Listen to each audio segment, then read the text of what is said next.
नमस्कार दोस्तों, क्या सच में आने वाला है हमारे भारत देश में रिसेशन, यानी क्या मंदी आएगी? और अगर मंदी आएगी तो हमारे भारत देश पर इसका क्या असर होगा? वर्ल्ड बैंक ने किया है ऐलान, आने वाला है वैश्विक मंदी का दौर। साल 2023 में लोग होंगे फिर से बेरोजगार, क्योंकि आने वाला है रिसेशन।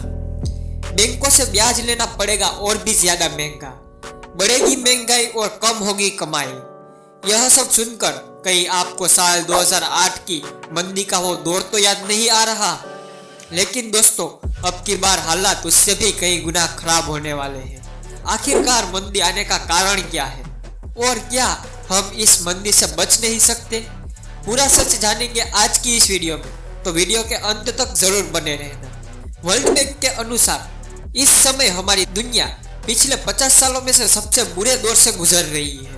वर्ल्ड बैंक ने अपने लेटेस्ट रिपोर्ट में यह बयान दिया है कि साल 2023 तक दुनिया में ग्लोबल रिसेशन आने की काफी अधिक संभावना है। साथ ही दुनिया अब तक की सबसे बड़ी मंदी देखेगा।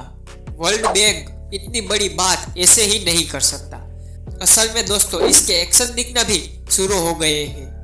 दुनिया के सभी बैंक अपने रेपो रेट को बढ़ाते हुए नजर आते हैं। रेपो रेट यानी वो रेट जिस पर बैंक आपको ब्याज देती है। अब ऐसा क्यों होता जा रहा है? इसकी वजह से मंदी क्यों आ रही है? चलिए इसको थोड़ा डिटेल में स्टडी करते हैं। दोस्तों, सिंपल सी बात है कि जब लोगों को कम इंटरेस्ट पर कर्ज मिलेगा तब लोग ज्यादा कर्ज लेते हैं, और जब लोगों के पास पैसा होता है तो उस पैसे को कहीं ना कहीं इन्वेस्ट करने की सोचते हैं। ऐसे में डिमांड बढ़ती है, और जब डिमांड बढ़ती है तो इन्फ्लेशन यानी कि मुद्रास्फीति की दर भी बढ़ती है। यहाँ पर आप इन्फ्लेशन यानी कि महंगाई समझकर चलिए। मुद्रास्फीति का मतलब होता है कि एक निश्चित समय में कीमतों के बढ़ने की दर। लेकिन यहाँ परेशानी यह है कि यहाँ सप्लाई तो उतनी ही है, लेकिन डिमांड बढ़ती जा रही है, जिसकी वजह से महंगाई बढ़ रही है। इसलिए सरकार रेपो रेट बढ़ाती नजर आती है ताकि महंगाई को कंट्रोल किया जा सके। रेपो रेट बढ़ाने का मतलब यह है कि अगर कोई व्यक्ति बैंक में लोन लेने जाएगा तो वो लोन जो लेगा उसका इंटरेस्ट भी देना होगा। सरकार उसी इंटरेस्ट को बढ़ा देती है, उसी को कहते हैं रेपो रेट बढ़ाना, ताकि महंगाई को कम किया जा सके। इसलिए सरकार बढ़ा देती है रेपो रेट। जब लोगों के पास पैसा ही कम होगा तो वो कम खर्च करेंगे, इससे डिमांड भी कम होगी और इस वजह से महंगाई दर भी कम होगा। वर्ल्ड बैंक के अनुसार इस समय दुनिया के सभी सेंट्रल बैंक महंगाई को कम करने के लिए अपना अपना रेपो रेट बढ़ाता हुआ नजर आता है। इसका एक बड़ा ही नेगेटिव इफेक्ट भी अगले कुछ ही दिनों में देखने वाला है दोस्तों, और वो होगा कि इस वक्त का सबसे बड़ा रिसेशन। अब आप यह सोच रहे होंगे कि रेपो रेट के बढ़ने से रिसेशन का क्या संबंध है? तो यह इकोनॉमिक्स का सिंपल सा रूल है। जब डिमांड बढ़ती है तो सप्लाई भी बढ़ती है, और जब डिमांड कम होती है तो सप्लाई भी कम होती है। सप्लाई कम होने का सीधा सा मतलब है कि कम प्रोडक्शन। जब प्रोडक्शन ही कम होगा तब कई सारे वर्कर्स को अपनी जॉब से हाथ धोना पड़ सकता है, कंपनियों का मुनाफा कम हो सकता है और लोग बेरोजगार हो सकते हैं। कुल मिलाकर भारत देश के साथ साथ पूरी दुनिया मंदी के इस दलदल में फंस सकती है। पिछले 50 सालों में दुनिया ने इतने खराब हालात कभी नहीं देखे। वर्ल्ड बैंक ने तो यहाँ तक कह दिया है कि मंदी की शुरुआत इस साल यानी साल 2023 से ही हो जाएगी। वर्ल्ड बैंक के अनुसार इस मंदी को रोकना नामुमकिन है। भले ही दुनिया के सभी सेंट्रल बैंक अपने रेपो रेट बढ़ाकर इस मंदी को रोकने का प्रयास कर रहे हैं, लेकिन इसके बाद भी रिसेशन को रोकना नामुमकिन है। आप देखिए तो साल 2021 में ग्लोबल रेपो रेट 2% से भी नीचे का था।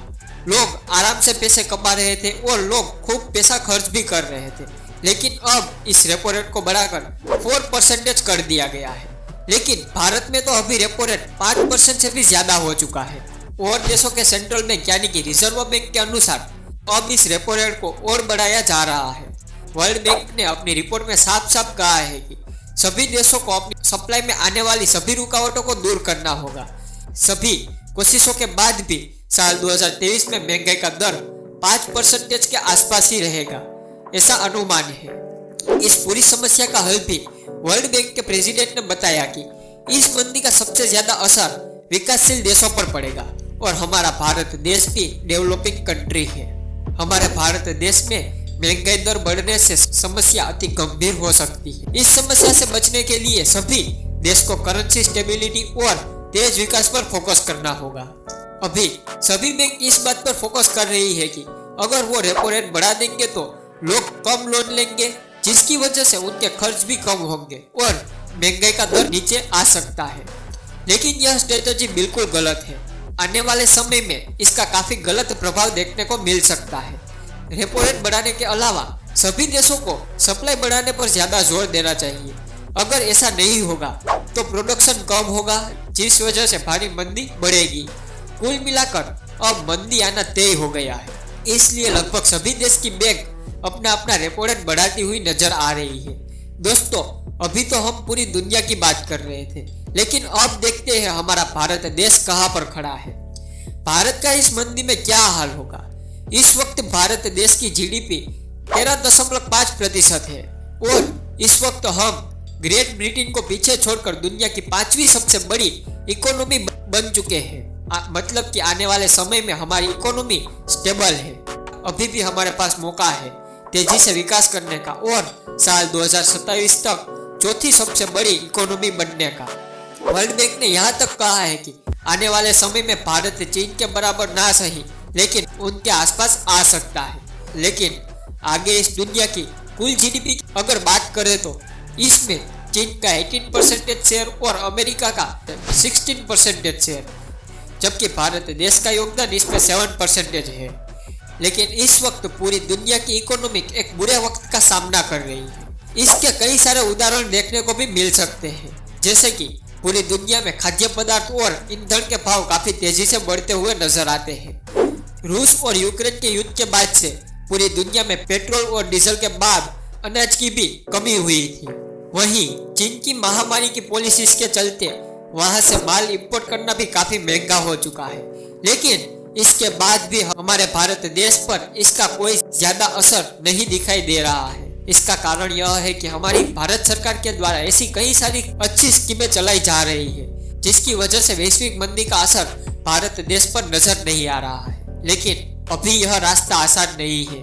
हमें अभी कई कदम उठाने की जरूरत है। अपने देश की इकोनॉमी को स्टेबल बनाने के लिए कुछ ठोस कदम उठाने की भी जरूरत है और भारत देश को मंदी की इस दौर से निकालकर तरक्की की नई राह पर ले जाना चाहिए। दोस्तों, आपको क्या लगता है, क्या भारत देश इस मौके का पूरा फायदा उठा पाएगा? क्या हम इस मंदी की मार से बच पाएंगे? आप अपनी राय हमें कमेंट बॉक्स में कमेंट करके जरूर बताना। और अगर आपको यह वीडियो अच्छी लगी हो तो वीडियो को लाइक करके अपने दोस्तों को जरूर शेयर करना। और अगर आप इंडिया 84 चैनल पर नए हो तो चैनल को सब्सक्राइब करके बेल आइकन जरूर क्लिक करना। मिलते हैं अगले वीडियो में कुछ मजेदार टॉपिक के साथ। तब तक के लिए जय हिंद, जय भारत।